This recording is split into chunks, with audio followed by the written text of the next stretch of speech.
እነዚህ ወጣቶች ለአመታት አፈሙዝ አንግበው ጥያቄያችን መልስ አላገኘም በሚል ጫካ ገብተው መታገልን መፍትሄ አድርገው ቢመለከቱም ለጥያቄው መልስ እናስገኝለታለን ለሚሉት ማህበረሰብ ኪሳራ እንጂ ትርፍ አላስገኙለትም። ይህ ጥፋትን ከማስከተል ያለፈ ውጤት የሌለውን መንገድ ወጣት መልካሙ ጣሴና ኤልያስ ደባሱ በቁጭት ያስታውሱታል። እኔም እንደሌሎች ጓዶች ጫካ ገብቼ ነበር።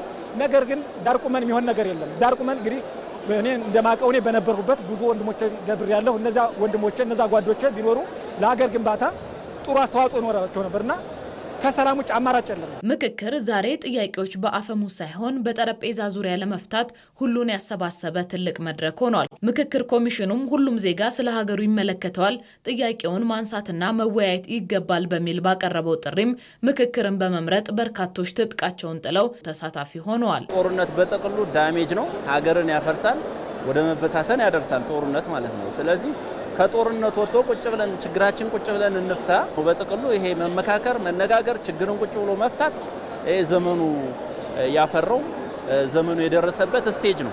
ቁጭ ብለን ስንመካከር ግን ያንዱ ቁስል ለአንዱ ሆኖ ስለምናገኘው ያንዱ ችግር ለአንዱ ሆኖ ስለምናገኘው ለካ እንደዚህ ነበር ሁሉ የሚልሽ ጦርነት የማያስገጥሙ ነገሮች ሁሉ ወደ ቀለል ወዳለ ነገርና እስኪ ምን ይሻላል ወደሚለው መፍትሄ የምንደርስበት ስለሆነ እጅግ በጣም ጥሩ ነገር ነው። ይሄ እድል የማይገኝ እድል ነው ማለት ነው። ከሰላም ውጪ ለሀገር እድገትም ሆነ ለነገ ህልውናችን ሌላ ሁነኛ አማራጭ የለምና ሰላማዊ መንገድ ትተው ጫካ የገቡትም ያለፉት የትግልና የመከራ ዓመታት ትርፍ የሌላቸውና የትኛውንም አለመግባባት በሰላማዊ መንገድ መፍታት ብቸኛ መፍትሄ መሆኑን አስተምረዋል። ቴክኖሎጂ ለመጠቀም ዓለም ከደረሰበት ወይም ግሎባላይዜሽን የምንለውን አንድ ጫፍ አንድ እኩል ለመሆን አንድ አስተሳሰብ ባንቁማ ለመሄድ ሰላም ስለሚያስፈልግ የኢትዮጵያ መንግስት ሰላም ላይ በተለይ ደግሞ ዲሞክራሲን ኤክሰርሳይዝ ለማድረግ ተመካከረን ምናልባት ለመንግስትም ግባት ሆኖ አዲስ ለውጥ የሚመጣ ከሆነ ኢትዮጵያ አይደለም እንደ ሀገር ለህዝቦቿ ይቅርና ለምስራቅ አፍሪካም ብሎም ለአፍሪካ ለተለያዩ ዓለማት ቀጣይም ትሩፋት ይዞ እንደሚመጣ ነው የማምናለሁ። አሁን ላይ ሀገር የምንገነባበት መንገድ ጦርነት አይደለም፣ ከዘመኑ ጋር መሄድ መቻል አለብን። ስለዚህ አሁን ላይ መመካከርን ባህል አድርገን መገዳደልን ግን ጎጂ ባህል መዝግበን ነው የምናልፈው።